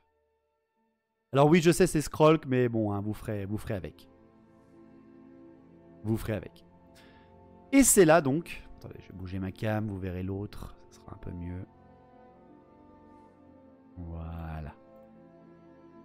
Et c'est là donc que Gotrek et Félix, toujours dissimulés, vont apercevoir le chaudron des 1000 Vérolles et le grand prêtre Viltang Null, le fameux grand prêtre de la peste, renégat de point de vue de Tankol, qui est en train de remuer dans cet énorme chaudron une mélasse verdâtre émanant une fumée immonde et une odeur plus que dégueulasse. D'ailleurs, première chose que voit Félix, c'est la créature boursouflée qu'est le prêtre de la peste Null. Il voit un de ses doigts qui tombe lui-même de la lèpre dans le chaudron et continuer de touiller en rigolant. Il va le voir se mettre à vomir, ramasser son vomi et le mettre dans le chaudron. Il va le voir mettre des grandes pincées entières et même des poignées entières de poudre de malpierre à l'intérieur du chaudron et continuer de remuer, avec plein de scavennes qui s'activent autour de lui. Ils s'activent, ces scavennes, et ils font quelque chose que Félix n'avait pas vraiment regardé encore depuis le début. Mais là, il voit ce qu'il se passe. Il voit que les scavennes ne sont pas revenus les mains vides du cimetière de mort, du jardin de mort. Ils ont emmené avec eux des cadavres humains. Et Félix reconnaît certains malades de la peste. Et ces cadavres sont eux-mêmes jetés à nouveau les uns après les autres dans ce chaudron et disparaissent en quelques secondes dans la mélasse. Une horreur absolue, une corruption totale qui se passe sous leurs yeux. On a un petit peu le point de vue de Null à ce moment-là, donc du prêtre de la peste, qui est en train justement de psalmodier, d'invoquer le pouvoir de sa nouvelle peste. Il va devenir le prêtre de la peste le plus célèbre. Il va avoir sa place dans le Liber Bubonicus, donc le livre des pestes. Il va être le créateur d'une toute nouvelle peste. Il va gagner un statut énorme. 1,90 en force mentale, le Félix en fait. Ouais, quasiment Hunter. Et il va même aller au-delà de ça. Il va prouver sa puissance non seulement au clan Scab, à l'armée qui attend sous Null, mais aussi au Conseil des 13. Il va prouver l'incompétence de Tankol et que seule la vraie foi et la totale dévotion envers le Racornu sont les seules solutions pour réussir. Tankol est comme tous les autres Skaven, s'ils ne sont pas pestiliens, ils sont fourbes, ils sont comploteurs, ils sont traîtres, alors que les seuls vrais Skaven loyaux envers le Racornu, ce sont les pestiliens, et c'est pour ça d'ailleurs qu'ils réussissent à créer de la peste et de la magie qui vient elle-même du rat cornu. Bref, il est en pleine ultra mégalomanie, et tu vois aussi son plan. Son plan était, avec ses petits ratons, d'empoisonner les fleurs et le cimetière lui-même pour commencer la peste, récupérer les cadavres de sa première peste et les mêler à une nouvelle qu'il est en train de créer pour qu'il plonge ses rats à l'intérieur, ce qu'il fait même d'ailleurs en direct, on le voit là, il est en train de plonger un petit rat dedans, et il plonge maintenant ses rats dans cette nouvelle décoction de peste plus, et ces rats en ressortent, et ces rats, il va les enfermer dans des cages et va enfin mettre en place son plan, les libérer dans les puits d'eau potable de la ville, condamnant donc Nuln à mourir par la maladie. Son plan est donc parfait, tout est génial, tout est enfin prêt. Demain, c'est le lancement de l'invasion, c'est le lancement de la grande peste, et c'est là qu'une toux résonne. Et là, ben, bien sûr, c'est normal. Il y a des moines de la peste partout. Ils puent tous. Il y en a certains qui se roulent dans leur caca. Hein, j'ai pas tout dit, mais il y en a qui font caca, ils se roulent dedans pour jeter un peu de leur parcelle dans la peste. Il y en a d'autres qui vomissent, ils se l'étalent sur eux. Il y en a d'autres qui se grattent d'un coup frénétiquement jusqu'au sang et qui se lèchent les griffes derrière. Bref, c'est de la corruption. Hein. Les moines de la peste, ça rigole pas du tout.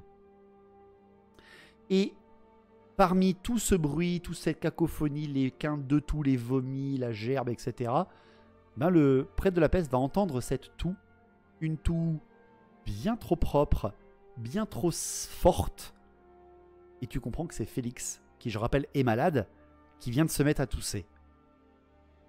Félix qui le retient comme ça, Gotrek qui le regarde, quelques temps de latence, rien ne se passe, Félix se dit putain c'est bon. Et là, tout d'un coup, le prêtre de la peste tend le bras et tu comprends qu'il sait où ils sont. C'est parti pour la castagne. Gotrek sort de sa cachette. Félix en fait de même. Et c'est parti pour la guerre. C'est parti pour le fight. Moine de la peste contre Gotrek et Félix. Gotrek et Félix chargent les moines qui sont en dessous du chaudron d'Émile Vérole, tandis que Null, le prêtre de la peste, lui, ne s'enfuit pas.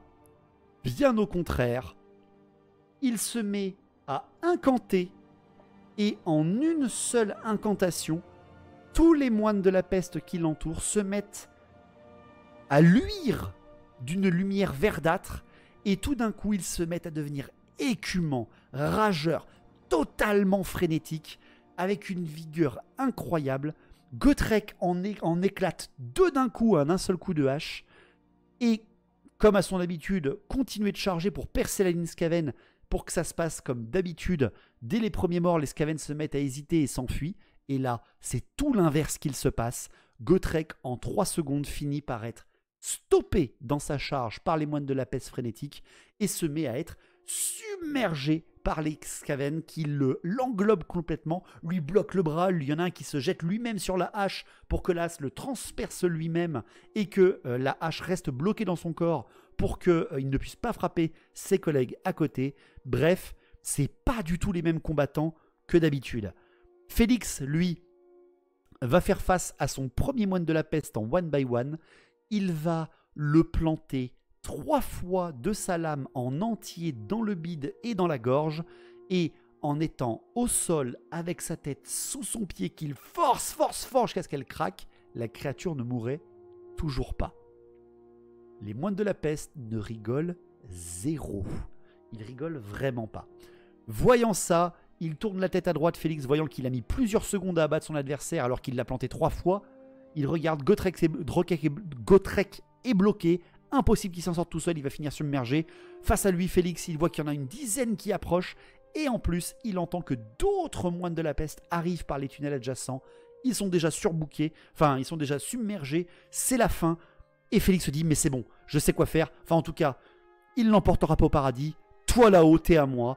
Il va donc charger le prêtre de la peste au sommet du chaudron d'Émile Vérole. Et là, Félix se fait un stand de fou furieux en esquivant des moines de la peste sous vigueur ratonne. Incroyable, le chat complet, pendant que Gotrek se fait complètement submerger, hein, et que t'entends Gotrek hurler de rage, mais il peut pas bouger, il se fait griffer de partout, il se fait mordre. Félix, première chose qu'il a vue, c'est que leurs dents sont recouvertes de pus, ils ont une bave jaunâtre, certainement vraiment transmetteuse de maladie. Il faut tuer le prêtre, ça les rendra peut-être moins forts, il arrêtera peut-être son incantation. Ils vont foncer, enfin en tout cas Félix va foncer en direction du prêtre, et il va même faire le Chad move de tenter un saut par-dessus le chaudron d'Émile Vérole. Et bien évidemment, c'est Félix, nous parlons bien du héros de ces romans. Il va faire réussite critique, il va non seulement réussir à sauter par-dessus le chaudron de Vérole, mais va arriver en double drop kick en pleine tronche du prêtre de la peste et va donc le bourrer hors du bord du chaudron, le foutant au sol en même temps que lui. Donc, bolos, Mister Félix, bien sûr de faire ça. Le bonk complet, en effet. Le prêtre de la peste va donc stopper son incantation au moment où il se prend un double drop-kick dans la tronche et va se redresser, mais c'est un prêtre de la peste qui était en train, je le rappelle, de remuer sa grande potion magique avec une immense cuillère en os de fémur. On ne sait pas vraiment de quel fémur ça appartient, c'est certainement celui d'un ogre, ou de plus gros même. Et donc, le prêtre de la peste n'est armé que de ça, d'une énorme cuillère en os qu'il peut utiliser à deux mains, qui est aussi solide qu'une massue, et Félix a toujours son épée. Félix va tenter, par son esquive et ses talents de bretteur, de foutre son adversaire désarmé et de le planter au sol, sauf que il va tenter d'utiliser sa force brute, ça a toujours marché contre les Skaven, ils sont un peu plus fragiles que lui, et tout d'un coup il va se rendre compte de la force de son adversaire qui est beaucoup plus fort que lui. Il ferait presque jeu égal avec Gotrek, certainement. Par contre, ce que remarque Félix, c'est que l'adversaire reste plus lent, moins agile, excusez-moi, et surtout, il est moins lourd. Et donc Félix va utiliser en fait son corps pour le bourrer, pour essayer de le contrer et de l'esquiver, en esquivant le plus possible cette énorme masse d'armes improvisées qu'il a dans les pattes. Il va entendre aussi Gotrek qui va reprendre en tout cas la rage et l'ascendant. Il est toujours en train de se battre parce que, rappelez-vous, l'incantation est terminée. Bref, concentré contre son adversaire, Félix va finir désarmé, hein. Bien entendu, il va essayer de frapper 2 ou 3 fois et l'adversaire va lui mettre un énorme coup qui va tellement faire vibrer la lame qu'il va la lâcher sous peur de péter son propre poignet. Et Félix, comprenant qu'il est plus agile et plus lourd, il va lui faire une judonutsu, il va le choper directement avec son arme par le manche, c'est pas une lame coupante donc il peut le choper, et il va tenter, ils vont essayer tous les deux de s'arracher l'arme, tous les deux l'un utilisant sa force, l'autre utilisant son poids et son agilité, et en fait Félix l'amène exactement où il veut, comme ça, parce que l'autre il hurle, meurs, chose homme, il est en train de vraiment devenir fou, hein. Et Félix va au dernier moment lâcher l'arme qu'il est en train d'essayer d'arracher des pattes de son adversaire. Son adversaire, emporté par son élan, parce qu'il essayait d'arracher l'arme, va bonquer son dos contre le rebord, vous l'avez compris, du chaudron d'Émile Vérole. Et c'est un nouveau kick en plein menton de Félix qui va emmener le prêtre de la peste et qui va, blouf, plonger à l'intérieur de son chaudron d'Émile Vérole. Et faisant ça, Félix va récupérer la cuillère en os que la Skaven vient de lâcher en tombant et va arriver sur le prêtre et va le bourriner de haut en bas. Mais c'est comme dans... tu tapes dans la bouffe pour qu'elle... Dans les films où tu as un petit insecte ou un truc comme ça que tu manges dans un bouillon dégueulasse et tu tapes pour qu'il rentre dedans. C'est ce qu'il va faire. Pas la trompette. Voilà, c'est exactement ça. Et c'est un cartoon le truc. Mais j'adore, c'est trop bien. La cuillère, exactement. Et vu qu'il sait qu'il est plus grand et plus lourd, voyant que il va lui mettre 2 ou 3 coups dans la tronche, et ben il va appuyer avec sa cuillère, la cuillère en os énorme, le Skaven pour qu'il se noie dans le chaudron de Vérole. Et Félix va tenir avec la cuillère penchée au-dessus de ça, jusqu'à ce que ça ne bouge plus sous la cuillère. Je ne dis pas la puissance de cette nouvelle formule de la peste. Tu m'étonnes. Ça ne se met plus à bouger. Et là, Félix se permet de lever les yeux pour voir où en est Gotrek. Et Gotrek, dans son Chad move, n'ayant plus d'incantation pour les booster, a terminé de massacrer la 30aine de moines de la peste qui les entouraient. Gros bourrin, hein, le Gotrek, hein, bien évidemment. Félix va relâcher la pression de la cuillère géante, va la laisser sur le bord de Chaudron de Vérole et va reculer quelques secondes, se disant « Waouh, on a réussi à survivre ». Cependant, tel Terminator, Viltong Null va sortir vivant du chaudron de Vérole, du chaudron des 1000 Véroles. Il va cracher tout ce qu'il a avalé du chaudron d'Émile Vérole en se noyant, mais en étant incroyablement pas mort. Il va hurler « Nya !» C'est comme ça au milieu de son chaudron. Et là, il va s'enlever le liquide qu'il a sur les yeux qui sont déjà à moitié en train de fondre. Et ce qu'il va voir, c'est 2 éclairs. Il va voir à sa droite, un peu loin, un nain armé d'une hache foncer dans sa direction, aussi surpris que lui-même. Et il va voir face à lui un humain qui saisit son épée au sol et qui arme son orion pour le décapiter. Il est désarmé. S'il replonge, il va certainement mourir. Et c'est là que Nul, le prêtre de la peste, se met à prier le raccord nu en disant « Oh damn, je vais mourir, je vais mourir, je vais mourir, je vais mourir, je vais mourir !» Et là, le Skaven disparaît au moment où Félix allait atteindre sa gorge. Ouf, disparu. Évaporé. What? Quoi? Il a pop exactement. Et là, tu comprends, quelques lignes plus tard, que le rat cornu a évadé, a utilisé le sortilège d'évasion, ou en tout cas l'inconscient de Nul a utilisé le sort évasion et s'est téléporté dans les égouts. Il triche, il triche. Le seul mot qui échappe à Félix, c'est saloperie. Il aurait voulu l'avoir. Deus ex ratina, exactement. J'ai des spasmes de end times. C'est ça. Vous allez voir que tout est lié, hein, tout est lié. Donc Nul va échapper à ça, même si tous ces pestiliens vont mourir par l'assaut de Gotrek et de Félix, mais il va survivre à cet assaut. Cependant,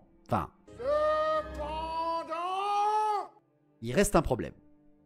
Il reste un problème, et le problème, c'est ce qu'ont sous les yeux Gotrek et Félix. C'est le chaudron des 1000 Vérolles. Qu'est-ce qu'ils peuvent en faire? Il faudrait déjà qu'ils le tractent en dehors du mausolée. Impossible. Il faudrait qu'ils aient des dizaines de personnes pour les aider. Impossible.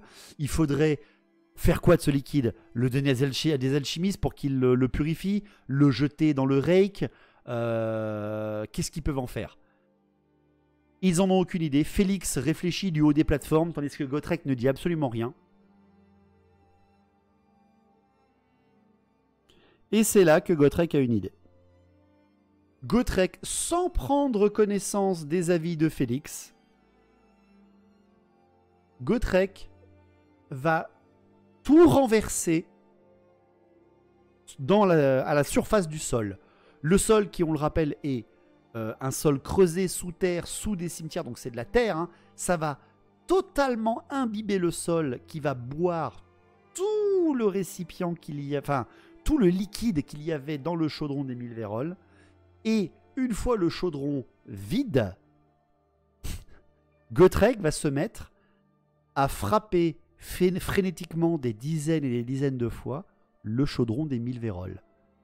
Il va le fissurer à coups de hache, le détruire et le bourriner avec son arme runique, jusqu'à ce que, par totale surprise, frappant un objet maudit, démoniaque, ayant des incantations de magie à coups de frappe runique, l'objet, le chaudron, va exploser en des milliers de fragments, blessant de partout Gotrek et Félix, avec des entaillades et des coupures assez vilaines du côté de Gotrek, solide la hache, mais surtout, comme ça, l'endroit va être saturé d'énergie magique corruptrice, chose que Félix va se rendre compte lorsqu'il va ressentir une brûlure au niveau de son torse et va voir l'artefact que lui a fait Drexler en train de vriller au blanc incandescent et d'émettre énormément de fumée, comme si l'enchantement de l'artefact faisait de son maximum pour repousser les émanations toxiques et les maladies, les miasmes et la magie négative qui est en train de se répandre dans tout l'endroit où ils sont. Ayant détruit le chaudron des 1000 Vérolles, recouvert le sol qui s'est totalement abîmé, qui a totalement bu et donc détruit le liquide qui se trouvait à l'intérieur et ayant massacré les pestiliens, ils vont s'enfuir et quitter les lieux au plus vite. Mais malheureusement, il reste une chose que Gotrek et Félix vont apercevoir avant de s'enfuir, avant même d'avoir renversé tout le liquide au sol. C'est que les cages où se trouvaient tous les rats qui avait déjà été plongé dans le chaudron d'Émile Vérol pendant la mixture, quasiment toutes les cages sont ouvertes.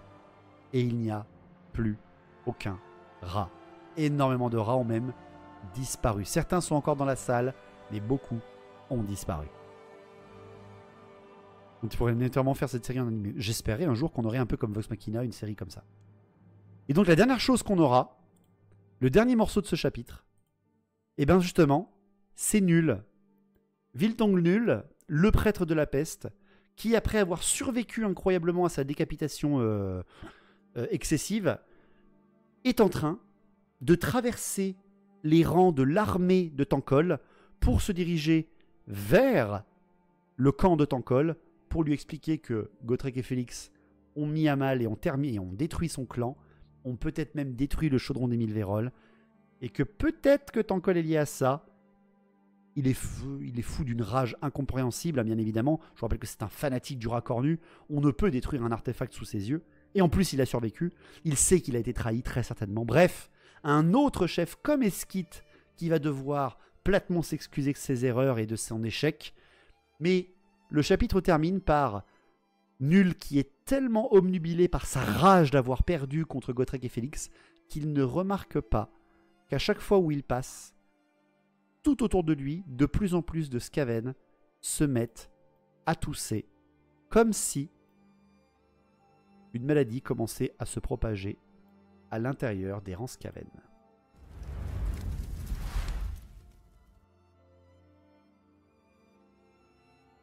Et voilà. Non, non, c'est pas moi, c'est lui. Et voilà. Il est devenu une bombe sale. Nul le patient. Alors, le chaudron. La petite explication quand même qui est intéressante, le chaudron d'Émile Vérol, détruit dans Gotrek et Félix par l'arme runique de Gotrek qui a explosé, je le rappelle bien. Vous savez la vanne? Il est utilisé dans End Times par le clan pestilien, le chaudron d'Émile Vérol. Il est réutilisé. En parfait état, sans aucun dégât pour attaquer la lustrie. C'est pratique quand le scénario est avec toi. Je rappelle que c'est un artefact qui a été volé dans le jardin de Nurgle. C'est pas reconstructible sur notre monde. Costaud la colle chez les Skaven. Ils en avaient un deuxième. Puzzle à 50 000 pièces. Voilà, c'est ça. Chose également que je n'ai pas précisé pour clôturer bien sûr ce chapitre. C'est Félix qui réussit à traîner Gotrek en dehors du jardin de mort pour l'amener jusqu'au Toubib. Pourquoi? Parce que Gotrek, perclus de blessures qui commençaient déjà à gangréner et puruler, eh bien c'est Drexler qui va le sauver et c'est Félix qui va le tracter jusqu'à Drexler parce que Gotrek tombera même inconscient de ses blessures en ressortant du jardin de mort, ce qui prouve bien qu'il n'est pas immunisé à la maladie et qu'il n'est pas immortel. Donc c'est Félix ce coup-là qui va sauver le cul de Gotrek malgré le fait qu'il ait incroyablement, magnifiquement combattu les Skaven. Il avait fait exprès de croire qu'il était détruit. Exactement. Papier Nurgle en a recréé un et se le refait voler. Normal, voilà. Donc comme quoi, il est tout de même très résistant. Il est ultra résistant. Il a résistance magie 12. Il n'y a aucun problème. Donc voilà.